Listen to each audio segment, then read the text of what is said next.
lagi di Iswacis. Alhamdulillah pada kesempatan kali ini kita kedatangan tamu spesial nih. Beliau adalah salah satu sivitas di SMK Darut Tauhid Boarding School. Dan beliau juga merupakan salah satu guru di bidang akuntansi. Langsung aja kita sapa yuk. Assalamualaikum Bu Lili. Waalaikumsalam. Gimana nih Bu kabarnya? Alhamdulillah baik.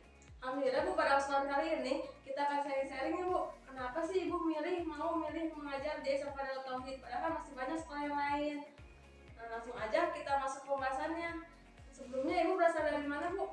Kalau ibu sendiri asalnya dari Ciamis, tapi di Bandungnya sendiri udah dari 2011 karena kebetulan kuliahnya di sini di UPI di Geger-Kalong, kan dekat ya tetanggaan.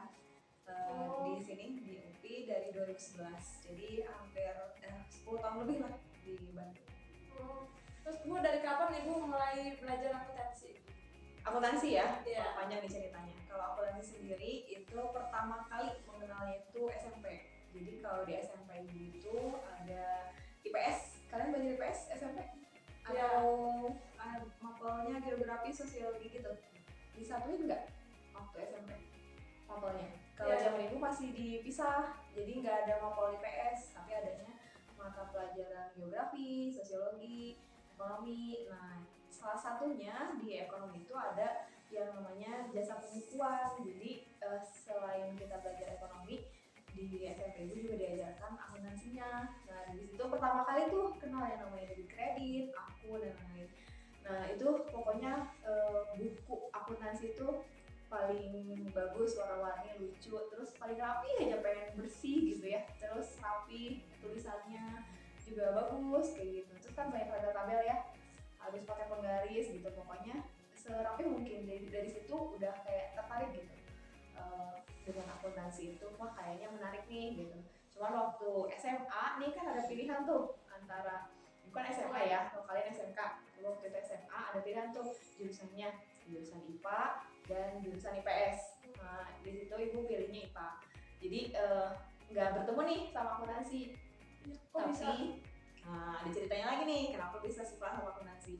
Dulu waktu SMA itu ibu ngekos gitu, jadi dari SMA itu udah ngekos. Terus di kosan itu kan ada yang jurusan IPA dan jurusan IPS. Nah, yang jurusan IPS ini kalau misalkan dari sekolah kan suka ada tugas ya, ada PR dan lain-lain gitu. Salah satunya PR tentang akuntansi. Wah, seru nih gitu kan, bukunya yang buku besar itu. Iya. Kalian juga punya kan ya yang bukunya buku besar, buku debur. Nah, gitu. Jadi kerjanya di situ di buku besar, terus tabel banyak kan, tabel-tabel gitu. Wah, jadi nostalgia. Dulu SMA aku juga pernah nih bikin kayak gini gitu. SMP kan kalau ibu dulu pernah bikin tabel-tabel, terus isi akun-akun kayak gitu, debit kredit. Jadi ngelihatnya tuh seru gitu kalau misalkan setiap dia bikin PR, bikin tugas gitu tuh ibu liatin aja, karena kan dulu ibu jurusan IPA ya, jadi cuma liatin. Iya. Oh, akuntansi ini pernah nih belajar ini waktu SMP gitu, lihat-lihat aja gitu. Terus ketemu lagi waktu kuliah. Kuliahnya jurusan apa Ibu? Akuntansi. Jadi dulu kan dari IPA nih ibu, dari IPA, kemudian pas mau masuk kuliah tuh ngambilnya yang sejurusan lagi atau mau lintas ya gitu. Akhirnya ya udah deh, dulu tuh jadi ada 3 ini apa sih, cabang. Ada bisa ke IPS, bisa ke IPA, ada yang IPC namanya. Nah, IPC itu jadi kita bisa milih mata pelajaran atau mata kuliah, bukan jurusannya itu bisa IPA sama IPS gitu. Jadi bisa milih 2 jurusan yang berbeda gitu kalau kita ambilnya IPC. Nah, itu tuh ngambilnya IPC waktu seleksi. Jadi untuk IPA-nya itu pilihnya matematika, kemudian yang IPS-nya apa nih ya, yang berhubungan sama angka-angka gitu. Jadi emang dari dulu sukanya sama angka-angka gitu. Jadi matematika tuh pelajaran favorit gitu. Jadi masuk ke IPA juga bukan karena biologi, fisika, kimianya, tapi karena matematikanya gitu. Jadi emang sukanya di matematika gitu. Jadi pilihan kesatunya matematika, terus keduanya baru akuntansi gitu.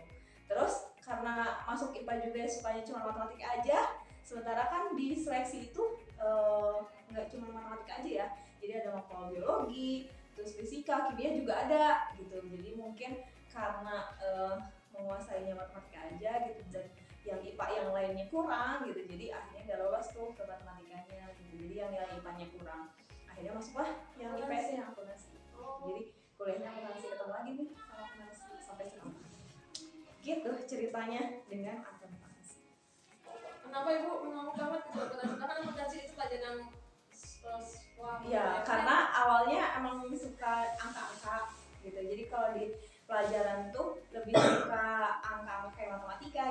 daripada yang hafal-hafalan gitu, daripada yang teks banyak angka ya Bu? ya angka gitu. Jadi emang dari dulu sukanya matematika. Terus karena pas masuk kuliah pilihnya IPC, itu kan harus pilih jurusan IPA-nya sama jurusan IPS-nya. Nah, IPA-nya pilih matematika, terus IPS-nya apa ya yang ada angka-angkanya gitu. Terus pas dicari-cari, oh iya kan ada akuntansi gitu. Jadi pilih akuntansi. Itu motivasi apa yang bikin Ibu mau gitu belajar akuntansi sampai bisa jadi guru? Dari itu sih, awalnya dari suka angka-angka itu. Oh, dari Jadi suka sama ya kan karena milih IPSC tadi kan ya, jadi kalau di jurusan IPA-nya kan yang berhubungan sama angka-angka matematika nih, terus di IPS-nya apa ya yang bisa ngitung-ngitung gitu ya, bisa masuk IPS tapi nggak lepas dari hitungan gitu ya, nggak lepas dari angka-angka. Akuntansi akhirnya pilihlah akuntansi di sini. Inspirasi apa Bu yang bikin Ibu malah memilih mengajar di SMK Darut Tauhid? Ya karena Ibu kan lulusan UPI ya, kejuruannya pendidikan akuntansi, otomatis jasanya bagusnya buat ngajar gitu ya, yang sejalur gitu. Kemudian sebenarnya selain di Darut Tauhid ini, Ibu ngelamarnya ke banyak sekolah gitu. Jadi kan waktu itu setelah lulus itu Ibu pulang kampung dulu kan ke Ciamis, sama asal dari Ciamis. Jadi di Ciamis juga sebenarnya masukin ke beberapa SMK gitu yang ada akuntansinya gitu. Jadi ngelamar ke beberapa sekolah gitu. Kemudian di Bandung juga sama gitu, ngelamar ke sini. Kenapa? Karena waktu itu sebenarnya yang masuk ke sini duluan temen Ibu gitu, yang seangkatan, ada sekelas. Itu beliau ngajar duluan di sini akuntansi juga. Sama akuntansi. Nah beliau itu orang luar, orang Padang, orang Sumatera ya. Nah kebetulan akhir tahun 2016 beliau itu pulang kampung gitu, mau kembali ke kampung halamannya. Otomatis kan di sini gurunya jadi berkurang ya, jadi harus ada penggantinya gitu. Jadi nah itu 2016 akhir Desember lah gitu. Itu pas lagi tengah-tengah semester tuh, pergantian dari semester 1 ke semester 2. Ya, jadi di tengah-tengah. Nah itu beliau itu nge-share di grup angkatan gitu, di grup angkatan atau di grup kelas gitu. Ada lowongan nih di SMK Darut Tauhid gitu, kalau ada yang mau gitu bisa hubungi gitu. Nah kebetulan kan Ibu juga masih nunggu panggilan gitu, karena yang di Ciamis nggak ada gitu, nggak ada yang dipanggil gitu, nggak udah ngelamar ke beberapa tempat tapi belum dipanggil gitu. Terus akhirnya yang duluan dipanggil malah yang dari Bandung gitu, jadi akhirnya udah di Ciamis kembali lagi nih ke Bandung gitu. Itu akhir tahun 2016 gitu atau awal Januari 2017 gitu ke Bandung, ke SMKDT, mencoba tuh masukin lamarannya, jadi masuk deh ke SMKDT. Terus jadi kayak mungkin udah takdirnya gitu ya di SMKDT gitu. Terus kalau sekarang sih pikirnya diambil hikmahnya, kenapa sih dulu bisa masuknya SMKDT gitu, nggak ke SMK lain gitu. Karena emang sepertinya masukinnya ke banyak tempat gitu, cuman memang mungkin takdirnya di sini gitu. Gitu. Jadi nyangkutnya ke sini, yang duluan dipanggilnya di sini gitu. Terus pas diambil hikmahnya, ternyata gitu kalau misalkan dibandingin kerja di luar gitu ya sama di SMK Darut Tauhid gitu kan, kalau di luar tuh ya kerja cuma kerja aja gitu ya. Kalau di sini kan enggak gitu. Jadi semua kehidupannya dari bangun tidur sampai tidur lagi tuh betul-betul bukan diawasin ya, dijaga lah gitu ya, dijaga. Jadi diingatkan gitu. Jadi bukan cuma ke kerjaannya aja, tapi ke mengenal Allahnya gitu, kemudian ke ibadahnya. Iya gitu. Jadi wah kebayang nih kalau misalkan dulu kerjanya di luar gitu ya, yang lingkungannya tidak islami gitu ya, yang umum gitu, yang biasa aja, kayaknya akan lebih sulit gitu untuk menjaga keimanan, ibadah dan lain-lain gitu. Karena di sini tuh betul-betul sangat-sangat dijaga gitu, diingatkan, sangat diingatkan, kemudian lingkungannya juga kondusif kan, kemudian teman-temannya juga yang paham agama gitu, yang sama-sama bisa saling mengingatkan gitu. Jadi kenapa memilih Darut Tauhid, dan setelah ngajar pun pasti banyak ya tawaran, kayak misalkan kenapa nggak jadi PNS gitu, atau misalkan kenapa nggak daftar PNS aja sih gitu ya. Banyak ada tawaran-tawaran kayak gitu ya. Setelah mencoba dan mengalami di sini gitu, keinginan buat PNS atau misalkan kerja di luar tuh jadi menurun gitu, nggak ada gitu. Jadi karena itu tadi lingkungannya gitu, takutnya kalau kerja di luar tuh wah bisa nggak ya ada yang bisa menjaga ini gitu, ke ibadahnya, ke mengenal Allahnya dan lain-lain gitu. Takutnya di sini aja gitu ya, yang lingkungannya kondusif, islami dan lain-lain, kita tuh belum tentu imannya naik terus kan ya, belum tentu di atas terus ya, pasti naik turun gitu.